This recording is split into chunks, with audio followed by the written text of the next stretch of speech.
నమస్తే, welcome to Telugu రాజ్యం. నేను మీరామ్. రాజకీయాలు నాక విమర్శలు ప్రతి విమర్శలు ఉంటాయి. అయితే ఈ నేపథ్యంలో నగిరి నియోజకవర్గానికి సంబంధించి రోజా గారు గత పరిపాలనను ఉద్దేశించి ప్రజెంట్ ఎమ్మెల్యేగా ఉన్న గాలి భానుప్రకాష్ గారు ఆవిడ మీద అనుచిత వ్యాఖ్యలు చేయడం జరిగింది. ఓవరాల్గా ఈ అంశం గురించి మనతో మాట్లాడడానికి ప్రముఖ సోషల్ యాక్టివిస్ట్ కృష్ణకుమారి గారు ఉన్నారు. ఆవిడతో చర్చిద్దాం. అమ్మ నమస్తే. సో రోజా గారిని ఆయన మాట్లాడింది అయితే ఇది మమ్మాటికి సోషల్ యాక్టివిస్ట్గా at the same time as a మహిళగా మీ అభిప్రాయం ఏంటమ్మా ఇందులో? అసలు నేను మనమంటూ బయట ప్రపంచంలోకి వచ్చిన తర్వాత, రాజకీయాల్లోకి వచ్చిన తర్వాత, మాట్లాడడం మొదలెట్టిన తర్వాత మేము మహిళలమి అని ఒక స్పెషల్ రిజర్వేషన్ తీసుకోవడం నాకు నచ్చదు మొదటి నుంచి కూడా. అయితే మరి మీరు అనొచ్చు, మహిళల కోసమే కదా మీరు పోరాటంగా నిలబడుతున్నారు. అది వేరు. మహిళలు రిజర్వేషన్ ఎందుకు అడుగుతున్నారు అని అడుగుతారు మీరు ఇప్పుడు ఇమీడియట్గా. నన్ను కావాలంటాం, ఖచ్చితంగా కావాలంటాం. రిజర్వేషన్ ఎందుకు కావాలి అంటే, ఇప్పుడు ఎస్సీ ఎస్టీలకి రిజర్వేషన్ ఎందుకు ఇచ్చారు? వాళ్ళని పైకి రానివ్వరు కాబట్టి. అలాగే పైకి వచ్చే ఒక సోషల్ స్టేటస్ వాళ్ళకి లేదు కాబట్టి మహిళల విషయంలో కూడా ఇదే వర్తిస్తుంది. ఏంటి అంటే, ఇప్పుడు ఒక ఫ్యామిలీలో ఒక కొడుకు ఒక కూతురు ఉన్నారనుకోండి. ఇప్పుడు తండ్రి వారసత్వం ఎవరికి ఇవ్వాలి అని చూస్తే ఖచ్చితంగా కొడుకే తీసుకోవాలని చూస్తాడు. ఎందుకంటే కూతురు పెళ్ళైపోద్ది, వేరే ఇంటికి వెళ్ళిపోద్ది అనే ఒక ఉద్దేశంలో. కానీ లేదు, ఒకవేళ ఆమె అవివాహితగా ఉన్నప్పటికీ కూడా వారసత్వం మట్టుకు రాజకీయ వారసత్వం కొడుక్కే వెళ్ళాలి, వ్యాపార వారసత్వం కొడుక్కే వెళ్ళాలి. అందుకని ఈ మధ్యకాలంలో ఏం చేశారు అంటే, వ్యాపారాల్లో మహిళల భాగస్వామ్యం ఉండాలి అనే ఉద్దేశంతో బోర్డ్ ఆఫ్ డైరెక్టర్స్లో ఇంతమంది ఖచ్చితంగా మహిళలు ఉండాల్సిందే అని చెప్పి ఒక రూల్ పెట్టారు. ఈ రూల్ పెట్టిన తర్వాత మహిళలైతే డైరెక్టర్ల స్థాయిల్లో వస్తున్నారు, కానీ వాళ్ళు ఆపరేషన్స్లో ఎక్కడా పాల్గొనరు, ఊరికే సంతకాలు మాత్రమే పెడతారు. అంటే మన సమాజం ఇంకా మహిళని అన్ని రంగాల్లోనూ పురుషుడితో సమానంగా ఇముడ్చుకుంటానికి సిద్ధంగా లేదు. కొన్నిట్లో మహిళలకు ప్రియారిటీ దక్కుతోంది కదమ్మా. అదే నేను అంటున్నా. ఆ దక్కిన వాళ్ళు ఇంకా మేము మహిళమే అని ఒక విక్టిమ్ కార్డు వేసుకోవడం ఎందుకు అనేది నా ఉద్దేశం. ఉమెన్ కార్డు యూజ్ చేయొద్దు అంటారు మీరు? ఎస్, ఉమెన్ కార్డు యూజ్ చేయొద్దు. మనము ఈవేళ ఒక ఎమ్మెల్యే అయిపోయాము, పూర్తి పురుషాధిక్యత ఉన్న సినిమా ఇండస్ట్రీలో ఆవిడ బాగానే నెగ్గుకొని వచ్చింది. అది అయిపోయిన తర్వాత రాజకీయాల్లో కూడా తనదైన ముద్ర వేసుకుంది, తన స్థానాన్ని తను పదిలిపరుచుకుంది. ఏ పార్టీలో అయినా సరే ఒడిదుడుకులు లేకుండా ఎట్లా ఉంటాయి? కొంతమంది మగవాళ్ళకు కూడా ఉంటాయి ఒడిదుడుకులు అలా అనుకుంటే. అందుకని మాలాంటి వాళ్ళము, ఆవిడ లాంటి వాళ్ళము విక్టిమ్ కార్డు వేసుకోవటము, ఉమెన్ కార్డు వేసుకోవటము కరెక్ట్ కాదు అని నా ఉద్దేశం. పైగా మనకేమైనా నోరు తక్కువ? మనం ఏమైనా తక్కువ మాట్లాడుతున్నామా? రాజకీయాలు ఉన్నప్పుడు మాట్లాడాలి కదా. ఇదే నా పాయింట్. మాట్లాడుతున్నాము, మగవాళ్ళ కంటే ఎక్కువగా కూడా ఒక్కొక్కసారి మాట్లాడుతున్నాము. అందుకోసం ఏంటి అంటే, ఈ మాట్లాడే క్రమంలో మళ్ళీ మనం మాట్లాడగలిగిందంతా మాట్లాడేసి, ఒక పురుషుడి స్థాయిలో మనం మాట్లాడేసి, కానీ నన్ను మట్టుకు స్త్రీ స్థాయిలోనే చూడండి అని అంటే దాన్ని నేను ఒప్పుకోను. ఇప్పుడు ఈ రోజా గారి విషయం తీసుకుందాం. రోజా గారు పురుషుడు, ఒక మహిళ అనే ఒక తన స్థాయి నుంచి ఏదైతే గౌరవాలు, పూజలు ఇవన్నీ దక్కాలి అని అనుకుంటున్నామో, మెప్పుకోళ్ళు కావాలి, సహజంగా స్త్రీలకు దక్కే ఉన్నాయి చూసారా, అవన్నీ దాటేసి చాలా ముందుకెళ్ళిపోయారు. అవన్నీ అవసరం లేని స్థితిలో కూడా ఆవిడ ఉన్నారు. పైగా పురుషుల్ని మించి ఈవిడ మాట్లాడగలుగుతున్నప్పుడు, ఇంకా ఏదైనా ఒక పరిస్థితి వచ్చినప్పుడు ఇలా బాధపడిపోవడం ఎంతవరకు కరెక్టు? పోనీ నువ్వేమైనా మాట్లాడుకోకుండా ఉంటున్నావా? మాట్లాడుతున్నావు కదా, నువ్వు మాట్లాడుతున్నావు, నీ పార్టీలో వాళ్ళు మాట్లాడుతున్నారు, వాళ్ళు మాట్లాడారు కదా అని వీళ్ళు మాట్లాడడం ఎంతవరకు కరెక్ట్? నేనేమంటున్నానంటే, ఎదురు పార్టీ వాళ్ళు మాట్లాడుతున్నారు, ఈ పార్టీ వాళ్ళు మాట్లాడుతున్నారు. ఇవాళ ఒక 10-15 సంవత్సరాల నుంచి రాజకీయాల్లో ఈ మాట్లాడే విషయంలో విలువలు తగ్గిపోయినాయి. ఎవరు ముందు మొదలెట్టారు, ఎవరు ఆపుతారు అంటే మనకు అర్థం కాదు. రాజకీయాల్లో విమర్శలు ప్రతి విమర్శలు ఉంటాయమ్మనే కాదనట్లేదమ్మా. మహిళగా రోజా గారు మాట్లాడినప్పుడు ఇప్పుడు ఏదైతే వీళ్ళు విమర్శ చేస్తున్నారో వీళ్ళు కూడా ఈ పార్టీలో ఉన్నారు కదా. వంగపూడి అనిత గారు ఉన్నారు, ఇంకా చాలామంది మహిళలు ఎమ్మెల్యేగా గెలిచిన వాళ్ళు డిఫెండ్ చేయొచ్చు కదా. అలా అనుకుంటే అసలు వంగలపూడి అనితని, పీతల సుజాతని సాక్షాత్తు అసెంబ్లీ సాక్షిగా రోజా గారు ఎలా ట్రోలింగ్ చేసిందండి. అదే అంటున్నాం, అదొక రకంగా అందంగా ఉంటుంది మహిళ వర్సెస్ మహిళ అనే దగ్గర. అరే అదే నేను అంటున్నా, మీరు అసలు మనిషి వర్సెస్ మనిషి అని మాట్లాడండి. మహిళ వర్సెస్ పురుషుడు, పురుషుడు వర్సెస్ మహిళ మాట్లాడొద్దు. మనం అసలు ఇక్కడే తప్పులో కాలేస్తున్నాం. అసలు మనుషుల్లాగా వీళ్ళు బిహేవ్ చేస్తున్నారా? అసలు ముందు ఈవిడ బిహేవ్ ఈవిడ ఒక మహిళగా బిహేవ్ చేస్తుందా వేరే మహిళల పట్ల? గత 2019-2024 పరిపాలన మధ్యలో అంటే లోకేష్ గారిని, చంద్రబాబు గారిని యాజ్ ఎ మహిళగా ఉంటూ అన్ని మాట్లాడింది కాబట్టి ఇప్పుడు వీళ్ళు అంటున్నారు అనుకోవచ్చా? నేను అలా అనట్లా. అప్పుడు మీకు అది మీరు మాట్లాడినప్పుడు రెండో వాళ్ళ మనోభావాలు దెబ్బతిన్నాయా లేదా అని మీరు ఒక్కసారన్నా ఆలోచించారా? ఆలోచించి ఉంటే గనక ఈరోజు మీ బాధను ఎవరైనా అర్థం చేసుకుంటారు. మీరు పదే గత 10 సంవత్సరాల నుంచి మీరు మాట్లాడుతూనే ఉన్నారు. అంతకుముందు కూడా మాట్లాడారు. ఇప్పుడు ఆవిడ ఏ పార్టీలో ఉంటే ఆవిడ్ని ఆ పార్టీ వాళ్ళు ఒక మౌత్ పీస్గా వాడుకుంటున్నారు. ఇది వాస్తవం. అమ్మ ప్రధానంగా మీరు 100 చెప్పండి. రోజా గారి బలహీనత నేను చెప్తున్నా, ఇక్కడ వాళ్ళు వాడుకుంటున్నారు అనే నేను చెప్తున్నా. ఇప్పుడు తెలుగుదేశంలో ఉన్నప్పుడు ఏదైనా ఒక స్టేట్మెంట్ ఇవ్వాలి అంటే రోజానే ఇవ్వాలి. రోజా గారే కాదమ్మా, తెలుగుదేశం పార్టీ నుంచి ఇందులోకి వచ్చిన వైసీపీకి ఎవరైతే ఉన్నారో కొడాలి నాని గారు అవనివ్వండి, వల్లభనేని వంశీ గారు అవనివ్వండి, రోజా గారు అవనివ్వండి, వీళ్ళనే ప్రధానంగా ముందు పెట్టారమంటే వీళ్ళకి ఏదన్నా టీడీపీలో ఉన్నప్పుడు ఏదన్నా అక్కస ఏర్పడిందా, లేకపోతే వీళ్ళే ఎందుకు ముందుకు వచ్చి మాట్లాడారు? ముందు మాట్లాడిస్తున్నారు. వీళ్ళు మాట్లాడట్లా, వీళ్ళకి ఇష్టమే వీళ్ళు మాట్లాడట్లా. వాళ్ళ అధినాయకుడు వాళ్ళతో అలా మాట్లాడిస్తున్నాడు. ఇప్పుడు ఆవిడ తెలుగుదేశంలో ఉన్నారు, తెలుగుదేశంలో నుంచి కాంగ్రెస్లోకి వచ్చారు. వైఎస్ఆర్ గారు ఉన్నప్పుడే వచ్చారు. ఈవిడ వచ్చిన కొద్ది రోజులకి వైఎస్ఆర్ గారు చనిపోయారు. చనిపోయిన తర్వాత ఆమె అప్పటి నుంచి కూడా జగన్మోహన్ రెడ్డితోనే ఉన్నది. ఉండి పార్టీ పెట్టినప్పుడు కూడా వాళ్ళ అధికారంలోకి రాకపోయినా కానీ ఆవిడ ఆయన పాదయాత్రలో కావచ్చు వాటిల్లో ఆయనకి సహకారం అందించింది. అది అయిపోయిన తర్వాత 2014 ఎలక్షన్స్లో ఈవిడ గెలిచింది. గెలిచినప్పుడు అసెంబ్లీలో ఎంత రగడ ఎంత రచ్చ చేసిందో మనం చూసాము. అది అయిపోయిన తర్వాత 2019-24 మధ్యలో మళ్ళీ 19 ఎలక్షన్స్లో మళ్ళీ ఆవిడ గెలిచి ఇంకా ఆవిడ అసెంబ్లీలో అదే విధానంలో మాట్లాడింది. అయిపోయింది. ఇప్పుడు మొన్న ఓడిపోయింది. ఓడిపోయిన దగ్గర నుంచి ఓడిపోయాను అనే అక్కసు అయితే బాగా ఉంది. అంటే చాలామందిలో ఉంది, వైసీపీ వాళ్ళల్లో ఆవిడలో కూడా ఉంది ఆ అక్కసు. ఉన్నప్పుడు ఆవిడ మాట్లాడే తీరు ఏదైతే ఉందో, ఇంతకుముందు ఒక మాట ఏం మాట్లాడింది అంటే, మా వైఎస్ జగనన్న తొడ మీద వెంట్రుకను కూడా పీకలేరు అని మాట్లాడింది ఒకసారి. ఇప్పుడేమో ఆయన మోచేతి వెంట్రుకలో లేకపోతే వెంట్రుకలు పీకలేరు అని. అసలు నేను తెలియక అడుగుతున్నాను, అసలు వెంట్రుకలు పెట్టడానిక రాజకీయాల్లోకి వచ్చేది? ఇది ఎవడు మాట్లాడినా తప్పే. ఏ మహిళా నాయకురాలు మాట్లాడినా, ఏ పురుష లీడర్ మాట్లాడినా, ఒక మనిషి అది ఆ విధంగా మాట్లాడడాన్ని సహించే మాట కాదు. ఏం వెంట్రుకలు, ఇప్పుడు మనము సామెత అనుకుంటాం, గొంగట్లో తింటా వెంట్రుకలు ఏరడం ఏంటి అని అంటాం, అది వేరు. కానీ వెంట్రుకలు పీకలేరు అంటే అసలు ఏంది? ఇప్పుడు తెలుగుదేశం వాళ్ళు గెలిచింది ఈయన ఒంటి మీద జుట్టు పీకటానికా? మళ్ళా మాట అనుకుందాం. ఎందుకమ్మా గెలిచింది? ఎందుకు? వాళ్ళు పరిపాలన చేయటానికి. వాళ్ళు పరిపాలన సరిగా చెయ్యకపోతే వీళ్ళు పరిపాలన చేయించేదానికి ప్రతిపక్షంలో ఉన్నట్టు. రివెంజ్ పాలిటిక్స్ తప్ప ఆంధ్రప్రదేశ్లో జరుగుతుంది ఏదైనా ఉందంటే ఏమీ లేదు. అదే నేను చెప్తున్నా, నేను చెప్పదలుచుకుంటూ కూడా అదే. రివెంజ్ పాలిటిక్స్ చేస్తున్నప్పుడు నువ్వు విక్టిమ్ కార్డు వేయొద్దు అంటున్నా. నేను అనేది రివెంజ్ పాలిటిక్స్ ఎంత తప్పో విక్టిమ్ కార్డులు వేసుకోవడం కూడా అంతే తప్పు. ఇప్పుడు ఈవిడ ఏం మాట్లాడుతుంది? నా మార్ఫింగ్ వీడియోలు నా కొడుకువి నావి పంపించారు, చాలా బాధ. ఎస్, పంపించి ఉండొచ్చు, నేను పంపించలేదు అని చెప్పి ఎవరి తరఫున వకాలతో పుచ్చుకోవడానికి కూర్చోాలా నేను ఇక్కడ. పంపించినప్పుడు మీరు ఇమ్మీడియట్గా చేయాల్సిందేంటి? సైబర్ క్రైమ్లో కంప్లైంట్ అగైన్స్ట్ ఉమెన్ కమిషన్లో ఇవ్వండి. ఇచ్చి వాళ్ళు కానీ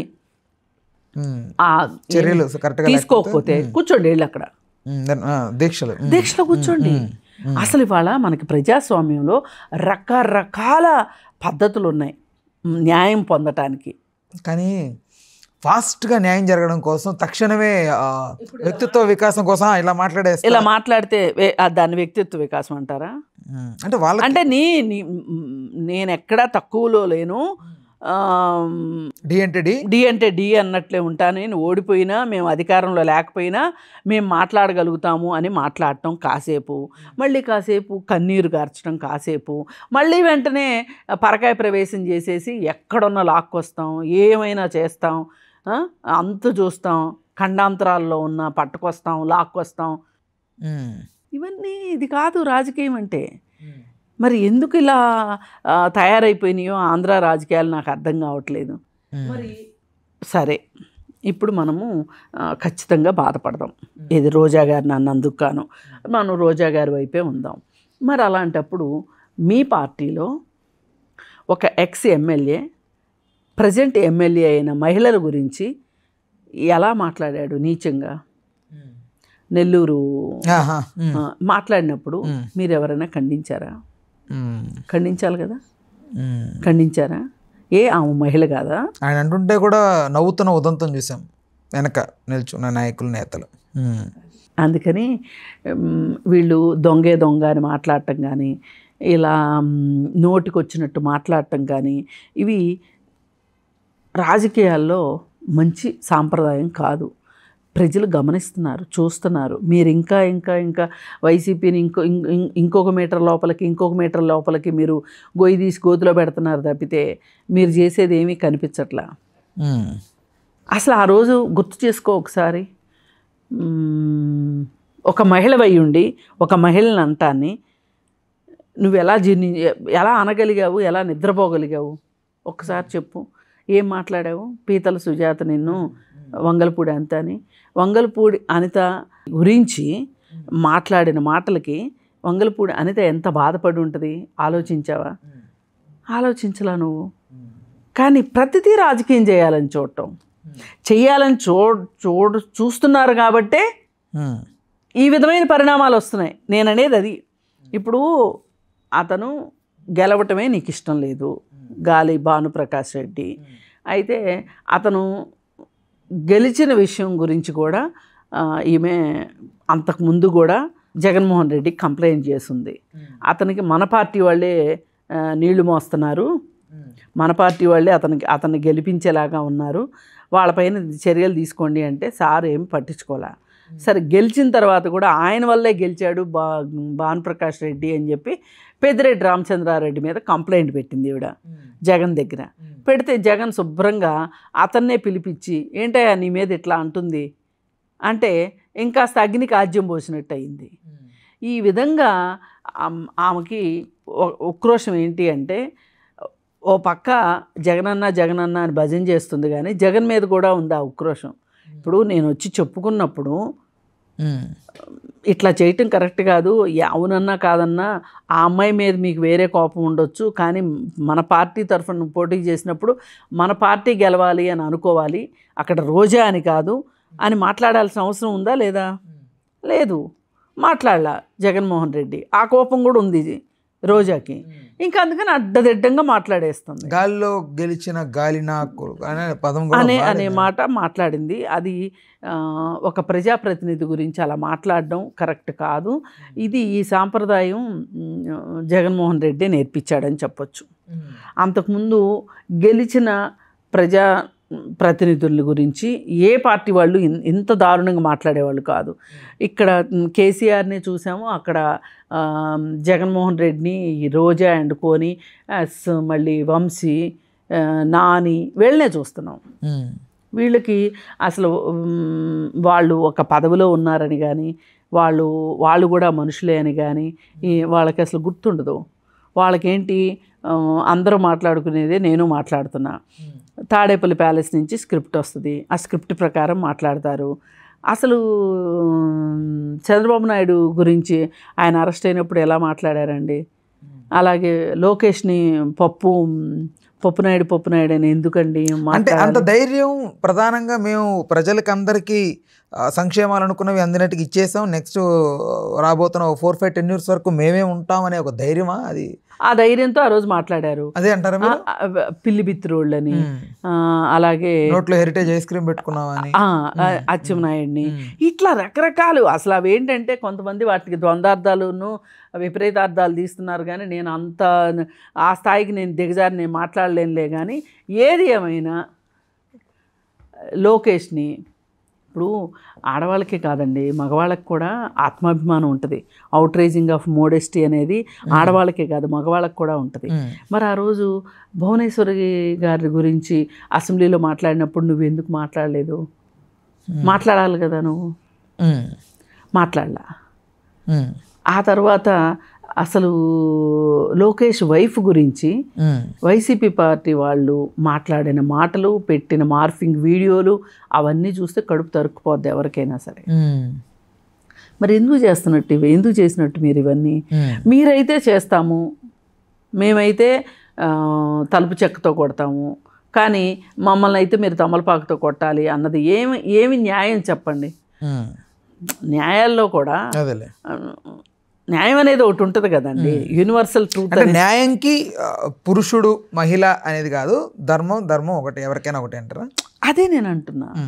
ఇప్పుడు మనం ఇవాళ కొన్ని మెట్లు ఎక్కేసి పైకి వచ్చేసాక అవకాశం వచ్చినప్పుడేమో, పరిస్థితులు బాగున్నప్పుడేమో మేము పైకి వచ్చేసామని కాలర్ ఎగరేయటము, ఏదైనా పరిస్థితులు బాగలేనప్పుడేమో ఏదో ఒక కార్డు తీసుకోవడం. సన్ ఆఫ్ సత్యమూర్తి సినిమాలో డైలాగ్ ఒకటి ఉంటుంది, అంతా బాగున్నప్పుడు లెక్కలు మాట్లాడి పరిస్థితులు బాగలేనప్పుడు విలువలు మాట్లాడితే ఎట్లా అని. అది చాలా మంచి డైలాగు. ఇప్పుడు వీళ్ళందరూ చేసేది కూడా, పొలిటీషియన్స్ చేసేది కూడా అదే. కాకపోతే వీళ్ళు అన్నారని వాళ్ళు అన్నారని వీరు మనం మాట్లాడుకున్న తర్వాత ఎక్కువ ఎవరు మాట్లాడారు, ఎవరు ఎక్కువ వల్గర్ లాంగ్వేజ్ యూజ్ చేశారు అంటే మటుకు ఇది మట్టుకు రోజాకే దక్కుతుంది. ఆ ప్రైజ్ మట్టుకు రోజాకి ఇచ్చేయాల్సిందే ఖచ్చితంగా. చాలా లేదంటే చాలా బాధ వచ్చేస్తుంది. అసలు గాలికి గెలిచారు, ఈ బాగోదు. అవునమ్మా, అది మగాళ్ళు మాట్లాడినా ఒప్పుకునే మాట కాదు, ఆడవాళ్ళు మాట్లాడినా ఒప్పుకునే మాట కాదు. పైగా మీరు ఏదో ఆడవాళ్ళు అంటే ఏదో పద్ధతిగా కొంగు భుజానికి వేసుకొని ఎందుకు వచ్చిన రాజకీయాలరా, ఏదో భర్త చచ్చిపోతేనో లేకపోతే మామగారు చచ్చిపోతేనో రాజకీయాల్లోకి వచ్చిన వాళ్ళలాగా మీరు బిక్కుమంట ఏం రాజకీయాల్లోకి రాలా. మీరు వచ్చిన దగ్గర నుంచి మీ స్టైల్ మీరు చూపిస్తూనే ఉన్నారు. ఒకానొక సందర్భంలో ప్రజారాజ్యం పార్టీని ఎలా విమర్శించారు, అలాగే ఇప్పుడు పవన్ కళ్యాణ్ అసలు ఎంత ఆడుకుంటున్నారు. పవన్ కళ్యాణ్ ఏం మాట్లాడింది ఏంటి, గాడిదకి వచ్చినట్టు 55 ఏళ్ళు వచ్చినాయి, నీకు ఇంకొక 45 ఏళ్ళు ఉంది, ఈ 45 ఏళ్ళు నువ్వు గెలిచి చూడు అని మాట్లాడింది. అసలు గాడిద అనొచ్చా? మళ్ళా మాట అండి. మీరు ఇంత బాధపడిపోతే అడుగుతున్నారు కదా నన్ను, అనొచ్చా? పవన్ కళ్యాణ్ 100 తప్పులు ఉండొచ్చు, అది వేరే విషయం. మీరు తప్పులుగా చూడండి. గాడిదకి వచ్చినట్టు 55 ఏళ్ళు వచ్చినాయి అనే మాట ఎంతవరకు కరెక్టు? ఇది సబబు కాదు.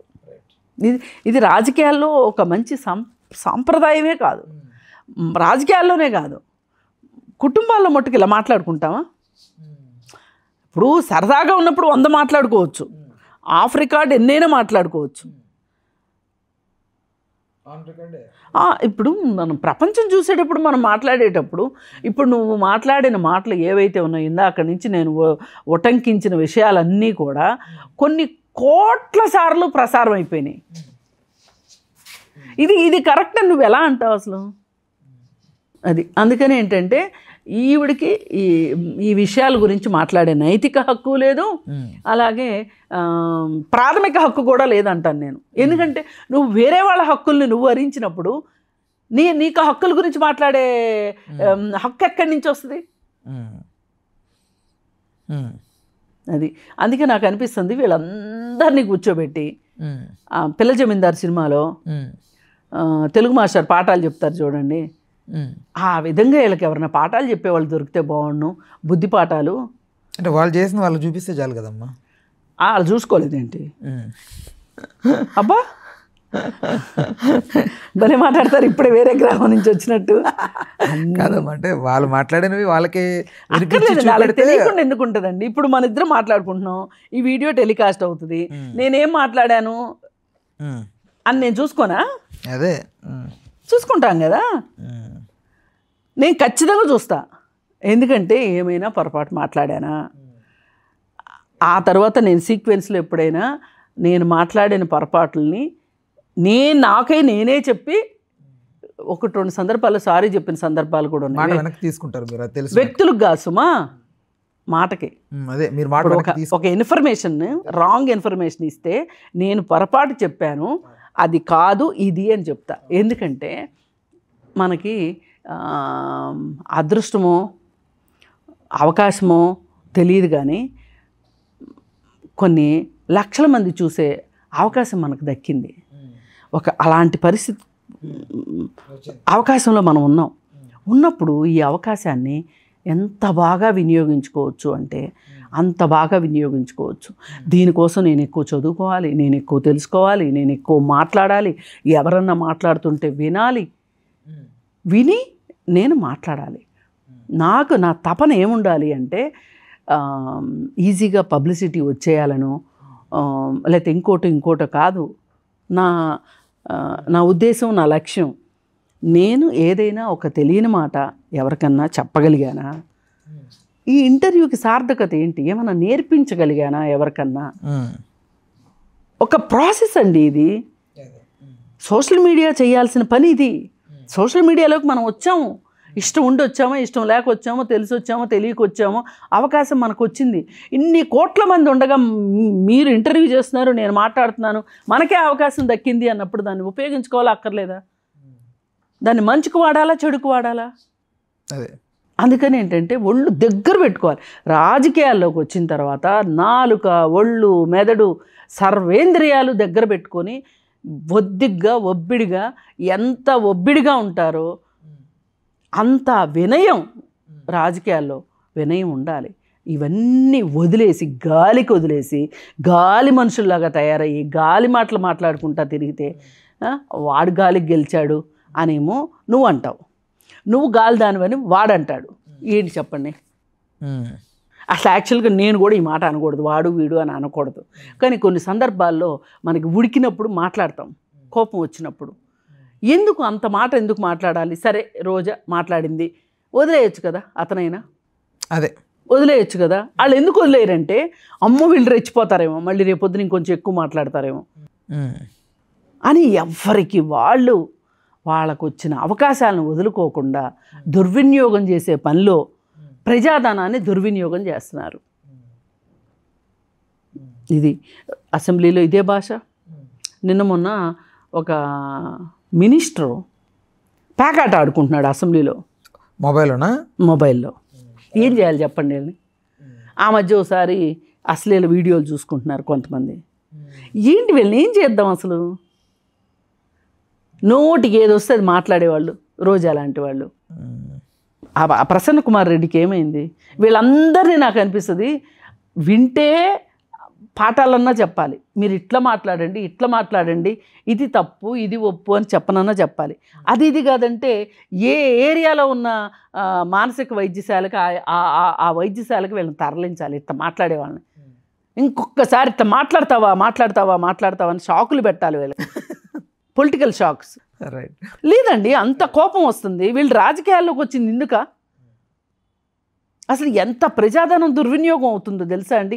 ఎంత డబ్బు ఖర్చు పెట్టాలో ఒక ఎలక్షన్ అంటే, ఒక అసెంబ్లీ నిర్వహణకి ఎంత ఖర్చు అవుతుంది? ఈ రాజకీయ నాయకులకి వీళ్ళకి గెలిచిన వాళ్ళకి జీతాలు ఎంత అంటే, పైన డబ్బుల సంగతి పక్కన పెట్టండి, జీతాలు ఎంత ఇస్తున్నారు? కార్లు, వీళ్ళకి గన్మ్యాన్లు, వీళ్ళకి పిఏలు, వీళ్ళకి పర్సనల్ సెక్రటరీలు. ఒక అసెంబ్లీ నడవాలి అంటే ఎంత ఖర్చు? ఒక నియోజకవర్గం నడవాలంటే ఎంత ఖర్చు? ఇదంతా ఎవరి డబ్బులండి? ప్రజల డబ్బులేగా. మరి ఏం చేస్తున్నారు వీళ్ళు? ప్రజలకు ఏం చేస్తున్నారు చెప్పండి? బూతులు నేర్పిస్తున్నారా కూర్చుని?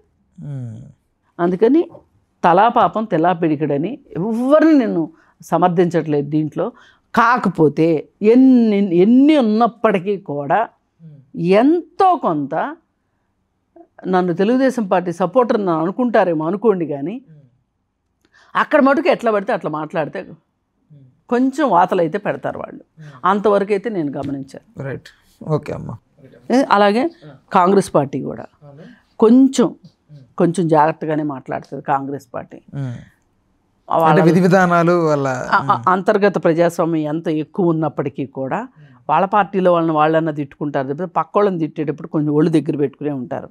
కాకపోతే అక్కడ జగన్మోహన్ రెడ్డి గారు, ఇక్కడ కేసీఆర్ గారు బాగా వాళ్ళ పార్టీలో వాళ్ళని జడగొట్టింది చాలన్నట్టు ఎదురు పార్టీ వాళ్ళని కూడా జడగొట్టారు. సరే అమ్మా, రైట్ అమ్మా, థ్యాంక్ యూ. హలో, తెలుగు రాజ్యం ఛానల్ చూస్తున్నారా?